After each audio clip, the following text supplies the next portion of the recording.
8 ذی الحجہ سن 60 ہجری۔ حضرت عباس علیہ السلام نے یہ خطبہ امام حسین علیہ السلام کی مکہ سے کربلا روانگی کے وقت خانہ کعبہ کی چھت پر جلوہ افروز ہو کر ارشاد فرمایا۔ آپ نے فرمایا، بسم اللہ الرحمن الرحیم، حمد ہے اللہ کے لیے جس نے اسے کعبے کو میرے مولا امام حسین کے والد گرامی علی ابن ابی طالب کے قدم سے شرف بخشا، جو کہ کل تک پتھروں سے بنا محض ایک کمرہ تھا، ان کے ظہور سے یہ قبلہ بن گیا۔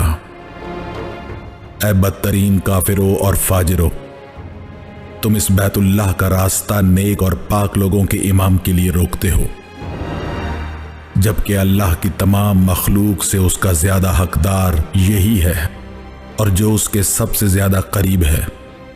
اور اگر اللہ کا واضح حکم نہ ہوتا اور اس کے بلند اسرار نہ ہوتے اور اس کا مخلوق کو آزمائش میں ڈالنا نہ ہوتا تو یہی اللہ کا گھر خود چل کر میرے مولا کے پاس آ جاتا، لیکن میرے کریم مولا نے خود اس کے پاس آ کر اس کو عظمت بخشی۔ بے شک لوگ حجر اسود کو چومتے ہیں اور حجر اسود میرے مولا کے ہاتھوں کو چومتا ہے۔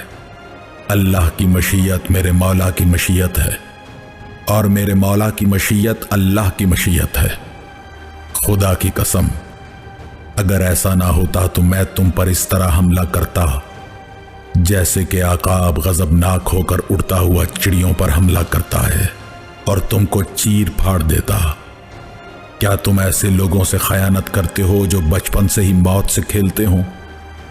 اور کیا عالم ہوگا اس کی بہادری کا جبکہ وہ عالم شباب میں ہوں۔ میں قربان کر دوں اپنا سب کچھ اپنے مولا پر، جو کہ اس پوری کائنات پر بسنے والے انسانوں اور حیوانوں کا سردار ہے۔ اے لوگو، تمہاری عقلوں کو کیا ہو گیا ہے؟ کیا تم غور و فکر نہیں کرتے؟ ایک طرف شراب پینے والے ہیں اور دوسری طرف حوض کوثر کے مالک۔ ایک طرف وہ ہیں جن کا گھر لہو و لعب اور سارے جہاں کی نجاستوں کی آماج گاہ ہے، اور دوسری طرف پاکیزگی کے جہان اور آیات قرآنیہ ہیں، اور وہ گھر جس میں وحی اور قرآن ہے۔ اور تم اسی غلطی میں پڑ گئے ہو جس میں قریش پڑے تھے، کیونکہ انہوں نے رسول اللہ کو قتل کرنے کا ارادہ کیا تھا، تو تم اپنے نبی کے نواسے کو قتل کرنے کا ارادہ کر رہے ہو۔ قریش اپنے ناپاک ارادوں میں کامیاب نہ ہو سکے، کیونکہ امیر المومنین علی ابن ابی طالب کی ہیبت و جلالت کے آگے ان کی ایک نہ چل سکی۔ تو پھر کیسے ممکن ہوگا تمہارے لیے کہ تم ابا عبداللہ الحسین کا قتل کرو، جبکہ اسی علی کا بیٹا رسول کے بیٹے کی حفاظت پر مامور ہے؟ اگر ہمت ہے تو آؤ، میں تمہیں اس کا راستہ بتاتا ہوں۔ میرے قتل کی کوشش کرو اور میری گردن اڑاؤ تاکہ تم اپنی مراد پا سکو۔